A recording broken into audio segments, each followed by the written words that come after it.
I could say sexual abuse. I was abused at 5 years old by my uncle, and no one never believed me or anything like that.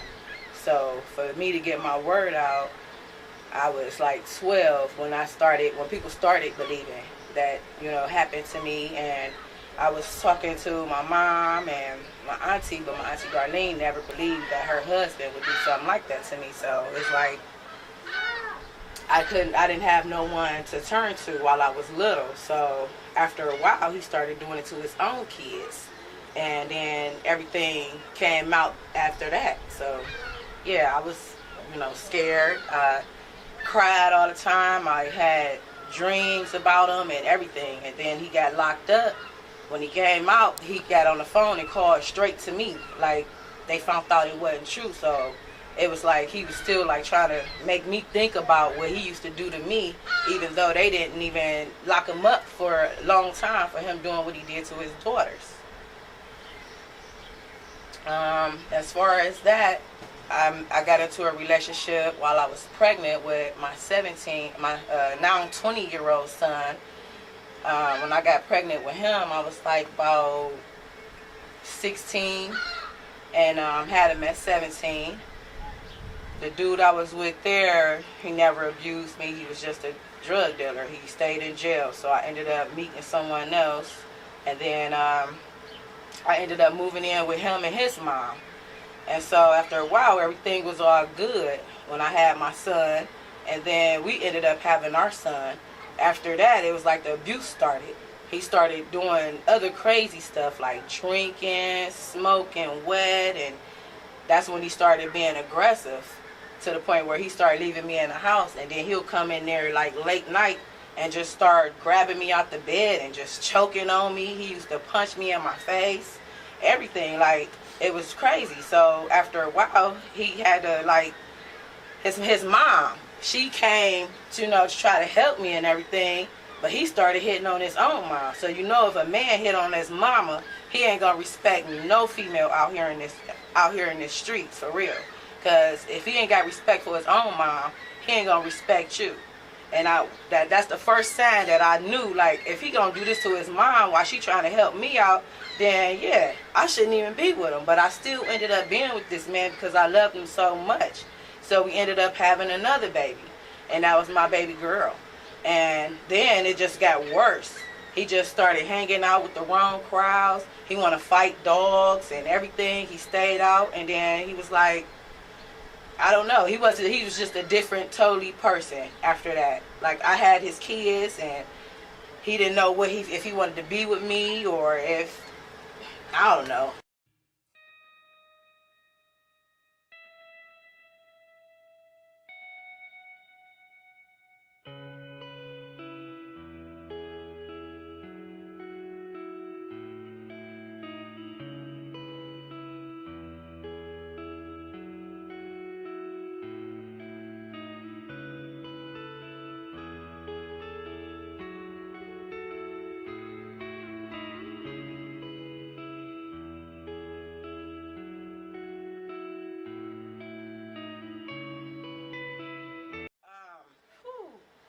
After a while, well, first, it made me feel low. I was feeling like I couldn't go to no one else. He was the only man that I could have. Like, I couldn't get no other person in my life because I was like more dependent on him because I had his kids.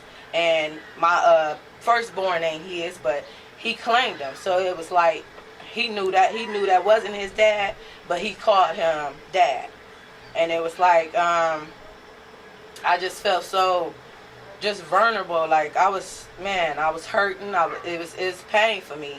And for him to, like, leave me like he did from the point where I just kept going back to him, he used to drag me down. First of all, when I went back, because I ended up leaving him and went and stayed with my grandmother. So then he begged me to come back. I went back to him, and he just, I don't know, flipped out. We was having a cool day. We drank a beer and everything, and it was like, after that, he just looked at me crazy. And he always gave me this mean look, like his nose is spread. Like, he'll have his friends around. Say, for instance, his friends would be with him, kicking it. We be chopping it up or whatever. And I can just look at his friend, or his friend look at me, and he think, man, his friend about to do something with each other or flirt. So he, come here. He dragged me out the room. Then he dragged me down a flight of stairs. After that, he punched me in my face. He was like, bitch, if I can't hide you, can't nobody hide you.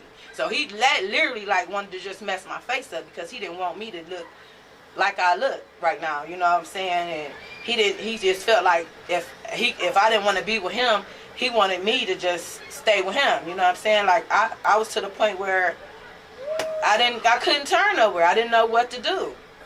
And so, you know, I just gave up on myself.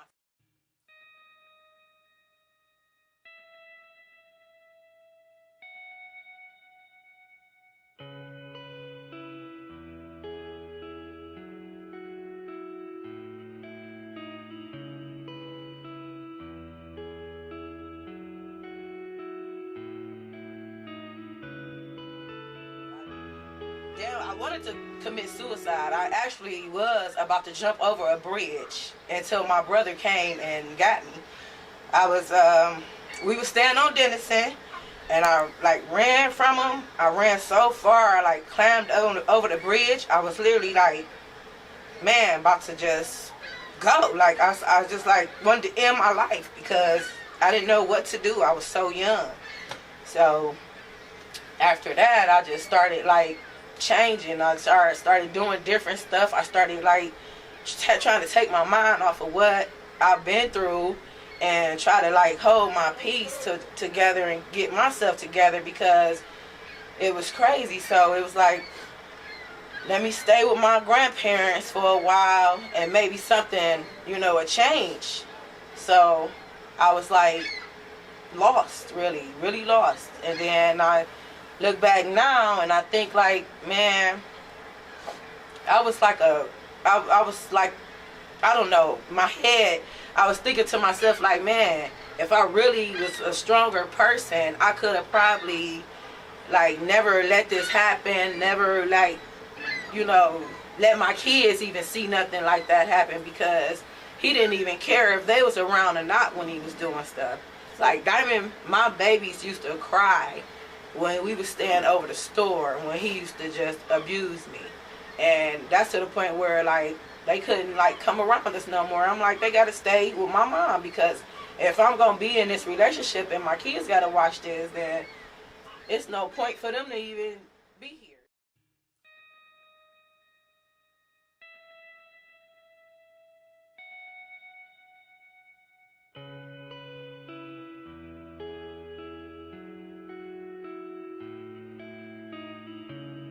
I definitely, you know, I blame myself real bad to the point where like I shouldn't have had as many kids as I got with him right now because of the abuse. Like, I could have lost my my second son. I could have lost him from the abuse because the way he was.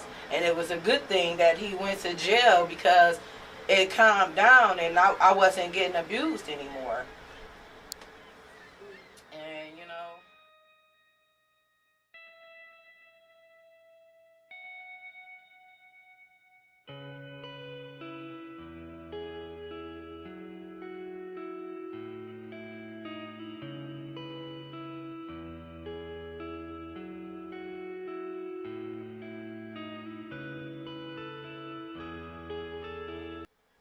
and we ended up getting married and everything. And it was like good for a couple of months, you know. After he got out, it was good for just 2 months. Once we got married, it was over with. It was like, well, we married now, I can do whatever. So he just started hanging back out in the streets again.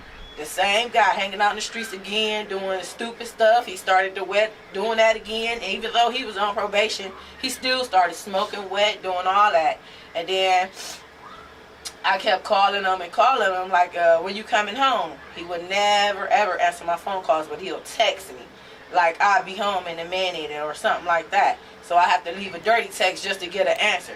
So then when I leave a dirty text, he'll, you know, have that face and he'll come in, and I was like, well, you know what, if we gonna go through this, then we shouldn't even be together. We shouldn't have never got married, but we did. And now today, I'm still married to him, and he will not give me no divorce. He keeps saying, I'm never going to divorce you. It's like he's still like trying to hold some piece of me, like he can just still keep me, and he can't, you know. It's like he came home and, you know, he got to trying to pack up clothes that I bought for him. I'm like, well, you know, don't come to my house. Stay gone, you know. Don't try to come in and start no stuff, because I already know he smoked the wet again. He came in, and then next thing I know, I'm trying to talk to him. Right then and there, he hit me in my face, and my kids were standing right there then. Then, after that, I'm like trying to like take my stuff from him, because he trying to take like my whole crate out of the fucking house. And I'm like, dang, I cuss, sorry. But I'm like, no, I'm like, you can't have this. This is mine. It's like, no. So we pulling on that back and forth. He drops the crate down. He takes my hand and just break my finger. So it's like the domestic violence never ended from back in the days, from when I was young. It just came back to me. So it was like I had to press charges on him. I had to keep him away from his kids. It was crazy. I mean, I really wanted him to go back to jail, but then I was looking out for his kids, because when he went to jail, he did 4 years. So I wanted Diamond and Terrell to be able to spend time with their dad. So I said, forget it, just let him like go to some type of anger management classes or something, you know, to keep them out so they can be able to spend time with him. But they didn't want to, because they were scared, because Terrell was there when it happened. And it was like him and his friend, and they didn't know what to do. He just stood against the wall, and I'm standing there crying. My eye, he just gave me a black eye. He broke my finger again, and now it's like I don't know what to do, because I'm still married to this man, and I'm in a new relationship, and I found a new man, and he's the awesomest.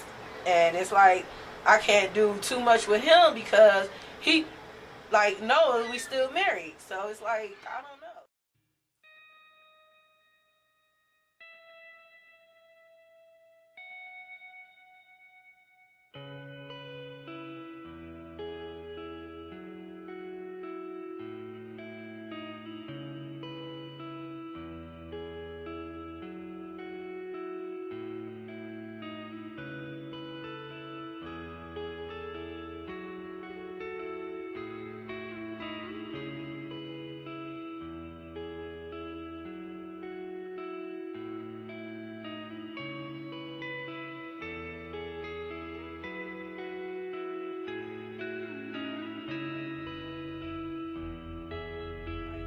It's so hard now to like really like be able to like be like deep in love with the man I'm with right now, because I'm still thinking about this marriage I'm in, I can't get out of. And it's like sometimes I'll be like, I can't talk to my kids the way I want to talk to them, because they see what I done went through. So I feel like my kids really look down on me. They don't look up to me, you know. They don't respect you. Right, at all. Like I just feel like, I don't know. It's crazy, because by me being sexually abused and my babies being sexually abused just like me, like it's all falling back in order as a sexual abuse thing. Because when I got sexually abused, it was at 5, and my daughter, both of my daughters got sexually abused at 5, you know. And it's like I don't know sometimes like how to handle it and talk to them about that, because you know, if they bring it up to me, and then like now my daughter, she's still to the point where she's still scared out here, and we haven't gotten any justice. And I don't know, it's like people need to just start coming forward, and so we can be able to just get this settled when kids and young teenagers is getting abused, because if we don't, ain't nobody gonna get in trouble for it.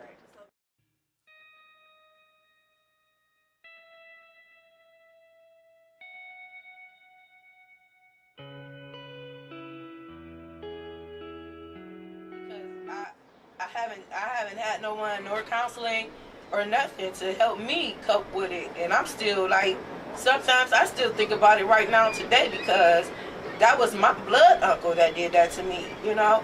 And it's like for my own father's brother to molest me, it was no purpose, no shame, you know. It's like I was like one of his own. I'm like your daughter too, you know. So it's like I don't know. It's like I can't just talk to them. Like I really, really want to comfort my daughters, but I haven't had that experience to be able to, you know, comfort them because I didn't get comfort or didn't nobody talk to me about anything. You know, I had to like learn on my own. So I had to become strong by myself. It was like there was nowhere to turn. Like I could talk to my mom, but it was like she wasn't there. She was, but she wasn't in her mind. You know, it's like she couldn't help you. No type of way.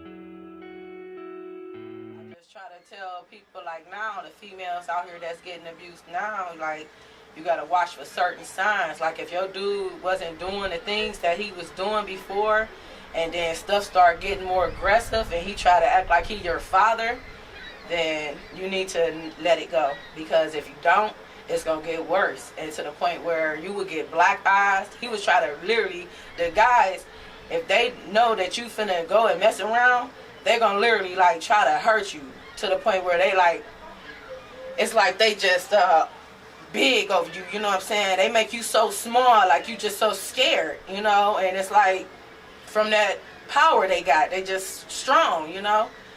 So I'm just saying, like, man, if you find out, like, see them signs and everything, like, you got to really, really pay attention, because if you be with somebody for a long time and then y'all, you think you're going to be with them for the rest of your life, and it never turns out that way. And then I ended up again going back to him while he got out of jail in 2008.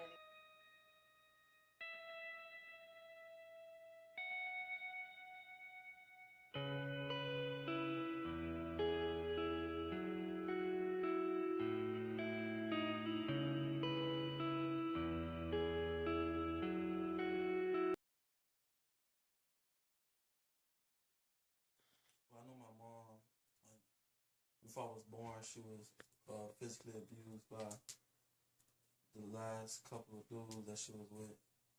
Like, the most recent one with my older sister, father, that was before my time. And and after that, like when we got older, my stepdad, it's just things he used to say to her, like out his mouth, like how he wished she would die, and how he hated her, just to talking down on her. And I think she told me that the verbal abuse was the worst. I guess it cut deeper with what you say to somebody, cause like, I mean, you'll never forget nobody putting their hands on you or whatever, but I think you'll also never forget what people say to you. Could they have more effect on your mind than somebody just like hitting you? Mm-hmm. And my auntie also been beaten too, and my cousin, my first cousin, who I'm real close to, she been beat by her baby daddy. And to know that, she's like a sister to me. She basically a sister. She's your first cousin. But as far as how it makes me feel, it makes me angry. Cause like, I don't see why a man would beat a woman unless he really had to defend himself, like a life and death situation. But it's never that most of the time with domestic violence. And as a man, I'll never put my hands on a woman. No matter how upset or angry I may be, I just can't do it. Because when I think about my auntie and my cousin and my mom, and I care about them a lot. And when dudes put their hands on them, it makes me feel some type of way. So I can't put my hands on a woman. So that's how I see it.